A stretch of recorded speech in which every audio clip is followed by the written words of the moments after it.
नमस्कार दोस्तों, मैं हूं नीरज राय। आप देख रहे हैं द फार्मा हर्ट्स और आज के इस वीडियो में हम लोग बात करने वाले हैं कि हम एक परफेक्ट फर्स्ट एड बॉक्स कैसे बना सकते हैं। आज के टाइम में फर्स्ट एड किट बहुत ज़्यादा ज़रूरी होती है, तो इसी के बारे में हम लोग डिटेल में बात करने वाले हैं। तो आप इसमें पूरा सीख पाएंगे कि आपके पास क्या क्या चीज़ें होनी चाहिए ताकि आप एक फर्स्ट एड बॉक्स बना पाएं। तो वीडियो को लास्ट तक ज़रूर देखिएगा और अगर आपको वीडियो पसंद आएगा तो लाइक ज़रूर करिएगा और सब्सक्राइब अगर अभी तक नहीं किया है तो चैनल को जरूर करिएगा। चलिए वीडियो की शुरुआत करते हैं। सबसे पहले अगर हम लोग बात करें कि फर्स्ट एड बॉक्स होता क्या है, तो दोस्तों फर्स्ट एड बॉक्स एक ऐसी इमरजेंसी किट होती है जिसमें छोटी मोटी चोट लग जाना या फिर कटने, जलने, दर्द होने पर या अचानक से होने वाली कोई भी माइनर इमरजेंसी में तुरंत काम आने वाली चीज़ें रखी जाती हैं, ताकि आप जब तक डॉक्टर के यहाँ जाएं तब तक आप को जो चोट है उससे निजात मिल जाए, आपको ज़्यादा ब्लीडिंग ना हो, प्रॉब्लम्स ना आए। तो ये हर घर में इसलिए ज़रूरी है क्योंकि ये इमरजेंसी के टाइम में आपको बचाता है। छोटी चोट लगती है तो उसमें इमीडिएट केयर पॉसिबल होती है। रात या बाहर ना जाने की स्थिति में यूज़फुल होता है। एक्चुअली रात के टाइम में काम आता है, या फिर आप कहीं बाहर जाते हैं, बाहर रहते हैं, आप डॉक्टर के पास नहीं पहुंच पाते हैं तो आपके पास ये किट होना चाहिए। बच्चों और बुजुर्गों वाले घर के लिए स्पेशली इम्पॉर्टेंट होता है। और फर्स्ट एड बॉक्स लेकिन किसी भी प्रकार से डॉक्टर या हॉस्पिटल का रिप्लेसमेंट नहीं है, बस ये छोटी मोटी जब चोट लगती है तो वहाँ पे काम आता है, यानी इमीडिएट केयर के लिए इंपॉर्टेंट है, कंप्लीट ये ट्रीटमेंट नहीं देता है।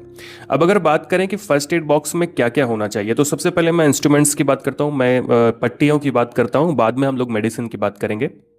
सबसे पहली चीज तो आपके पास होना चाहिए एडेसिव बैंडेज, बैंड एड होना चाहिए। कोई भी प्रकार का बैंडेज आप रख सकते हैं इस तरह का।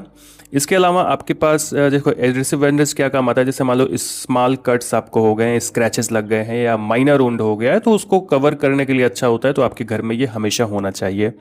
इसके अलावा स्टेराइल गाज कॉटन आपके पास होना चाहिए इस बॉक्स में, जो कि ब्लीडिंग को कंट्रोल करता है। स्टेराइल इस तरह का कुछ होता है, ठीक है, ये स्वैब जिसको हम लोग बोलते हैं। और ये क्या करता है, तो ये ब्लीडिंग को कंट्रोल करता है, वुंड को कवर करने में हेल्प करता है, तो इसलिए आपके पास होना चाहिए। इसके अलावा इलास्टिक बैंडेज होना चाहिए जिसको आप टाइट करके बांध सकें। ये आपके स्प्रेन या फिर माइल्ड स्वेलिंग हो गई है तो उसको टेम्प्रोरी सपोर्ट देता है, आप टाइट करके बांध देते हैं तो। इसके अलावा एंटीसेप्टिक सॉल्यूशन या वाइप आपके पास ज़रूर होनी चाहिए, ताकि आप जो माइनर वुंड है, जो भी आपको घाव हुआ है, उसके आसपास आप क्लीनिंग कर सकें। साफ करने के लिए गंदगी से साफ करेंगे, गंदे कपड़े से साफ करेंगे, वुंड में इन्फेक्शन, सेप्टिक होने का खतरा होता है। तो इसके अलावा आपके पास मेडिकल एडिसिव टेप होना चाहिए किसी भी तरह का।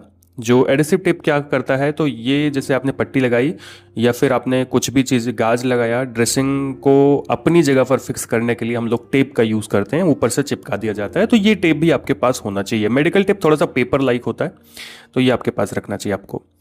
इसके अलावा और क्या होना चाहिए, तो आपके पास होना चाहिए एंटीसेप्टिक ऑइंटमेंट या वुंड केयर ऑइंटमेंट, किसी भी प्रकार का, कोई भी आप रख सकते हैं। पोविडीन आयोडीन रख सकते हैं, सोप्रामाइसिन रख सकते हैं, जो भी आपको आसानी से मिल जाता है आप रख लीजिए। माइनर कट्स अगर आपको हुआ है, चोट लगी है, तो उसके लिए ये सुटेबल होता है। इसके अलावा डिस्पोजल ग्लव्स आपको रखना चाहिए वुंड ड्रेसिंग करते समय, हाथों को प्रोटेक्ट करने के लिए, और हाथों के बैक्टीरियाज आपके घाव में न चले जाएं, इसके लिए भी हम लोग ये यूज़ करते हैं। इसके अलावा डिजिटल थर्मामीटर ज़रूर होना चाहिए आपके पास, जो कि फीवर चेक करने के लिए होता है। सीजर और ट्विजर यानी कि चिमटी, और फिर एक आपके पास सीजर होनी चाहिए छोटी सी, जो कि टेप और गाज के काटने के काम में आता है। और जो विजिबल स्प्रिंकलर्स होते हैं, मतलब एक तरह से समझिए जो जैसे चोट लगी है तो वहाँ की चीज़ों को हटाने के लिए भी इंपॉर्टेंट रोल करता है ये।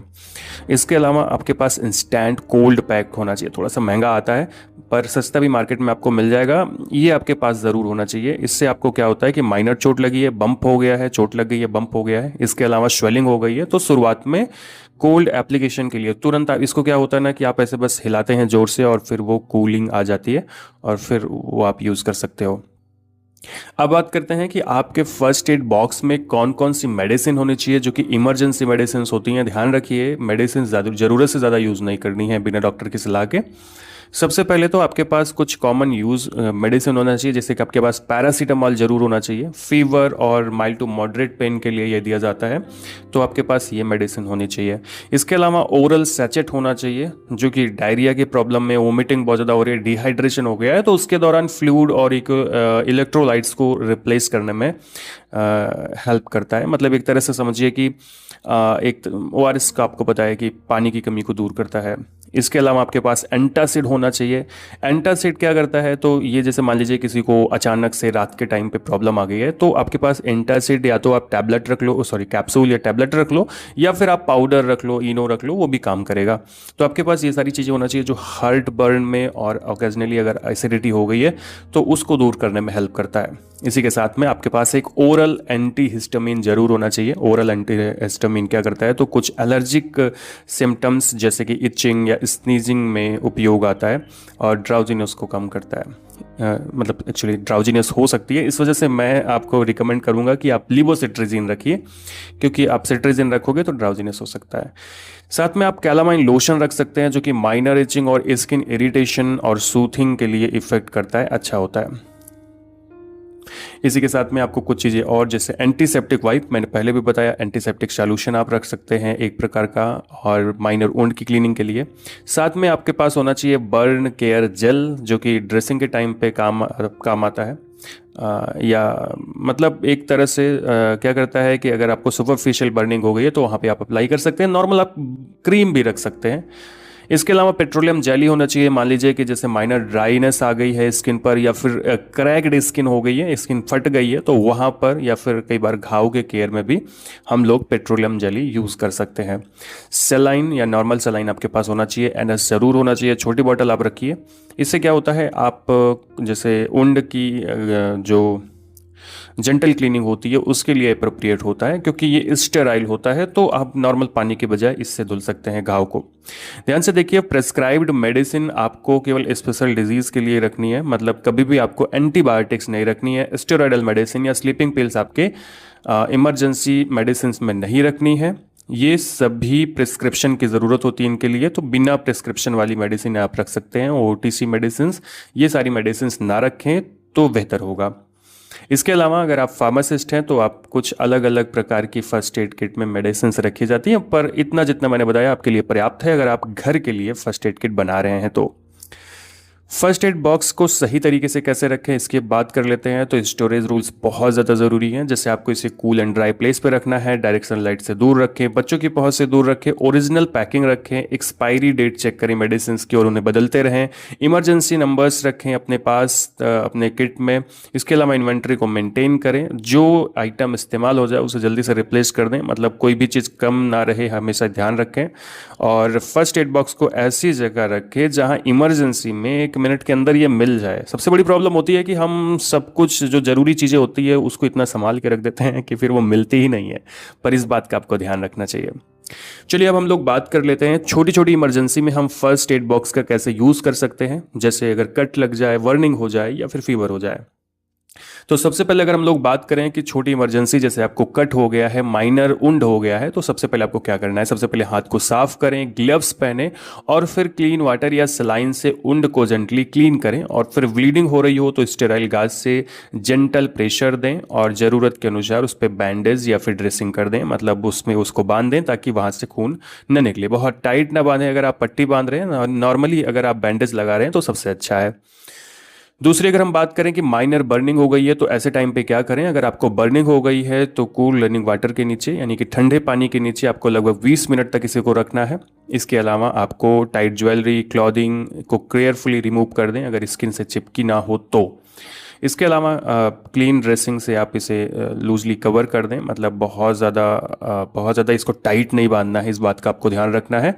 और आइस, टूथपेस्ट या जो ये बटर ये सब लगाते हैं ये सब ना लगाएं। हो सके तो जल्दी से जल्दी हॉस्पिटल पहुँचें अगर ज़्यादा जला है तो। अगली बात करते हैं, अगर आपको माइनर स्प्रेन या मोच आ गई है, स्वेलिंग हो गई है, तो रेस्ट दें उसको। और शुरुआती टाइम में जो कोल्ड पैक अगर आपके पास है तो उससे ढक दें। नहीं है तो फिर आप थोड़ा ऐसे बर्फ़ यूज़ कर सकते हैं, आइस यूज़ कर सकते हैं। और ज़रूरत के अनुसार आप सपोर्ट देने के लिए बैंडेज का इस्तेमाल कर सकते हैं। फीवर की बात करें तो डिजिटल थर्मामीटर से पहले टेम्परेचर चेक करें, फ्लूइड दें। मेडिसिन केवल अप्रोप्रिएट डोज या लेवल के अनुसार ही दें। जैसे अगर आप पैरासीटामॉल दे रहे हैं तो अगर एडल्ट है तो आप 650 mg दे सकते हैं, हो सके तो 500 mg ही दीजिए।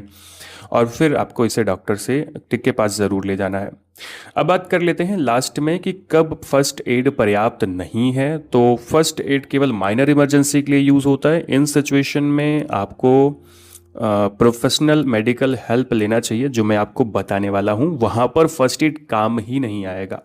जैसे अगर हैवी और अनकंट्रोल ब्लीडिंग हो रही है, डिफ़िकल्टी हो रही है सांस लेने में, सीवियर एलर्जिक रिएक्शंस हैं, इसके अलावा कॉन्शियसनेस को लॉस कर रहा है पेशेंट, या फिर सीजर बहुत ज़्यादा हो रहा है, यानी झटके लग रहे हैं बॉडी में, या फिर चेस्ट में पेन है, हार्ट अटैक का सस्पेक्ट है पेशेंट, तो फिर आपको अपने से कुछ ज़्यादा नहीं करना है। हो सके तो आप CPR दे सकते हैं। इसके अलावा मेजर बर्न हो गया है, इलेक्ट्रिकल या केमिकल बर्न हो गया है, तो फिर बहुत ज़्यादा फर्स्ट एड के चक्कर में ना पड़े, डॉक्टर से मिलें, जल्दी मिलें, हॉस्पिटल जाएं। इसके अलावा डीप वुंड हो गया है, घाव बहुत ज़्यादा हो गया है, सीरियस इंजरी हो गई है, तो ऐसे में ध्यान रखें कि थोड़ा बहुत जो आप कर सकते हैं करिए, बाकी हॉस्पिटल जल्दी से जल्दी जाइए। इसके अलावा अगर फ्रैक्चर सस्पेक्टेड है या फिर हेड इंजरी हो गई है, तो यहाँ पे आपको हॉस्पिटल जल्दी पहुँचना चाहिए। पॉइजनिंग का केस है, मेडिसिन ओवरडोज हो गई है, तब भी आपको हॉस्पिटल पहुँचना चाहिए। सीवियर डिहाइड्रेशन हो गया है, तो आप इसे अपने आप ठीक नहीं कर सकते हैं, फिर पेशेंट को हॉस्पिटल लेके जाना पड़ेगा। बच्चे या बुजुर्ग में रैपिडली वर्सन कंडीशन, मतलब कंडीशन धीरे धीरे बिगड़ रही है, तो फिर आपको ध्यान रखना है कि अपने से ज़्यादा फर्स्ट एड के चक्कर में नहीं पड़ना है। तो दोस्तों, ये था छोटा सा वीडियो जहाँ पे हम लोगों ने बात किया फर्स्ट एड किट के बारे में और कुछ इमरजेंसी कंडीशन जिसमें हम फर्स्ट एड कैसे दे सकते हैं। वीडियो आपको इन्फॉर्मेटिव लगा हो, अच्छा लगा हो, तो चैनल को सब्सक्राइब करके वीडियो को लाइक करिएगा, दोस्तों के पास ज़रूर शेयर करिएगा। मिलते हैं नेक्स्ट वीडियो में। पूरा वीडियो देखने के लिए धन्यवाद।